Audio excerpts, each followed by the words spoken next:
हाय दोस्तों, welcome back to the channel. आइए दोस्तों, आज देखते हैं फार्मा के लेटेस्ट न्यूज़ क्या है और लेटेस्ट ट्रेंड्स क्या हैं। तो सबसे पहले खबर है ओमिक्रॉन सब वेरिएंट से रिलेटेड जो महाराष्ट्र में डिटेक्ट हुआ है।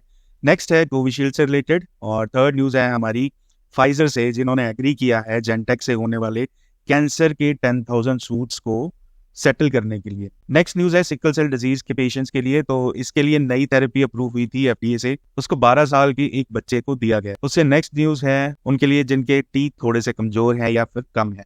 तो जापान के एक साइंटिस्ट ने ड्रग प्रपोज की है टीथ की रीग्रोथ के लिए। तो आइए अब वन बाय वन इनको विस्तार से देखते हैं।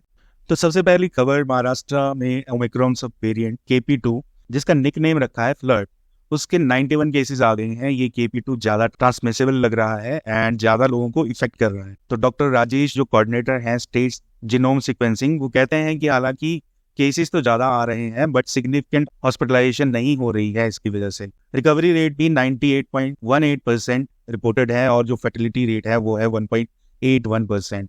इन्फेक्शन की वजह से फर्टिलिटी रेट जो है मतलब डेथ रेट है वो बुजुर्ग लोग हैं उनमें ज्यादा है या फिर जिनको कोई और कंडीशन है, ये डॉक्टर राजेश जी कह रहे हैं। हालांकि अभी ये क्लियर नहीं है कि ये स्ट्रेन इंडिया में ओरिजिनेट हुआ है या फिर किसी और कंट्री में जहां ये डिटेक्ट हुआ है। ये बहुत पॉसिबल है कि बहुत सारे लोगों में इसके कोई सिम्टम ही ना आए या फिर बहुत बहुत कॉमन से सिम्टम्स आ सकते हैं, जैसे cold, sore throat, shortness of breath, body ache और फटीग। सो वैक्सीन एंड जो एंटीबॉडीज डेवलप हुई हैं ह्यूमंस में, वो कुछ हद तक काम कर सकती हैं, बट ये डिपेंड करेगा पर्सन टू पर्सन कि उनकी इम्यूनिटी कैसी है, और कुछ केसेस में डायरिया, वॉमिटिंग और नोजिया हो सकता है। तो डॉक्टर्स कहते हैं कि जिनको ऑलरेडी पहले कोविड-19 हो चुका है तो उनको इस इन्फेक्शन के कुछ माइल्ड सिम्टम्स हो सकते हैं। तो अगली खबर है कोविशील्ड वैक्सीन की। तो ये न्यूज़ है 10 मई की।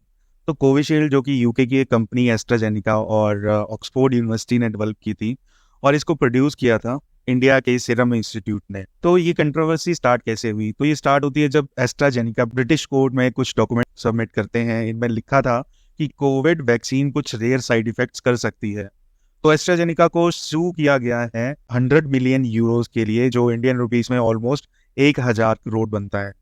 तो इस क्लास एक्शन में क्लेम किया गया है कि इनकी वैक्सीन से 51 केसेस में या तो डेथ्स हुई हैं या सीरियस इंजरीज हुई हैं। So this is as per the court documents, इनको डेली टेलीग्राफ ने देखा है, जो कि एक ब्रिटिश न्यूज़पेपर है। एस्ट्राजेनिका ने भी इन क्लेम्स को एक्सेप्ट किया है और फैब में एक लीगल डॉक्यूमेंट कोर्ट में सबमिट किया था एंड कहा था कि बहुत ही रेयर केसेस में वैक्सीन थ्रोम्बोसिस या थ्रोम्बोसाइटोपेनिया सिंड्रोम कर सकता है, जिसकी वजह से पेशेंट्स में ब्लड क्लॉट्स हो सकते हैं और ब्लड प्लेटलेट काउंट लो हो सकता है। तो इस सारी कंट्रोवर्सी में जिस प्रॉब्लम ने सेंटर स्टेज ले रखा है वो है थ्रोम्बोसाइटोपेनिया सिंड्रोम, जिसको TTS भी कहते हैं शॉर्ट फॉर्म में। तो TTS में ब्लड क्लॉट्स हो जाते हैं जिनको थ्रोम्बोसिस कहते हैं, और साथ में प्लेटलेट्स के लेवल लो हो जाते हैं, जो कि ब्लड क्लॉटिंग के लिए बहुत क्रूशियल रहते हैं। और इसमें जो लोकेशन देखने को मिल रही है वो भी बहुत अनयूजुअल हैं, जैसे ब्रेन और एब्डोमेन। सो कंटिन्यूस सर दर्द, धुंधला दिखाई देना, सांस में तकलीफ, चेस्ट पेन, लेग्स में स्वेलिंग, कंटिन्यूस अब्डोमिनल एरिया में पेन, चोट जैसे निशान या फिर छोटे छोटे ब्लड स्पॉट जो इंजेक्शन साइट से दूर हो, जो कि कोविड-19 की इंजेक्शन साइट है उससे दूर हो, ये सारे TTS के सिम्टम्स हो सकते हैं।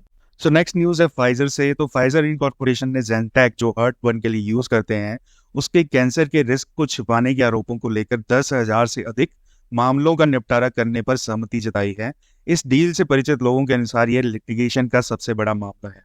ये एग्रीमेंट्स अमेरिका के अलग अलग स्टेट कोर्ट्स में मामलों को कवर करते हैं, लेकिन कंपनी की जेनटेक दावों के संबंध में पूरी तरह से जिम्मेदारी समाप्त नहीं करते हैं। पिछले महीने ही ब्लूमबर्ग न्यूज ने रिपोर्ट किया कि सनोफी ने 4,000 जेनटेक मामलों को निपटाने के लिए $100 मिलियन से अधिक का भुगतान करने की सहमति जताई है। जेनटेक, जो अमेरिका में सबसे लोकप्रिय एंटासिड में से एक रहा है, 30 से अधिक वर्षों में विभिन्न फार्मा कंपनीज की ओनरशिप में रहा है। जेनटेक, जिसे GSK और वार्नर लैम्बर्ट ने विकसित किया, 1983 में एक प्रिस्क्रिप्शन दवा के रूप में अमेरिकी बाजार में आया और 1996 में ओवर द काउंटर हार्ट-1 ट्रीटमेंट बन गया। सनोफी ने 2017 में इसे एक्वायर किया, जब एक इंडिपेंडेंट लैब ने टेस्ट जारी किए जिसमें ड्रग और इसके जो जेनेरिक्स हैं उसमें संभावित कार्सिनोजन NDMA पाया गया। तो लगभग एक महीने बाद सनोफी ने 2019 में इसे वापस रिकॉल कर लिया। सो लैब के टेस्ट में संकेत मिला कि ड्रग का जो एक्टिव इंग्रेडिएंट है रेनिट्रीन, समय के साथ या फिर हाई टेम्परेचर पर NDMA का निर्माण करता है। तो जो US के food and drug administration FDA है, उसने भी 2020 में इन फाइंडिंग्स को कंफर्म किया और दवा के निर्माताओं को इस मेडिसिन के सभी वर्जन्स को बाजार से हटाने का आदेश दिया। इसके बाद सनोफी ने ज़ेंटेक को रेनिटिडीन के बिना स्टोर में वापस ला दिया। अब इसे फेमटोडिन के साथ बनाया जा रहा है।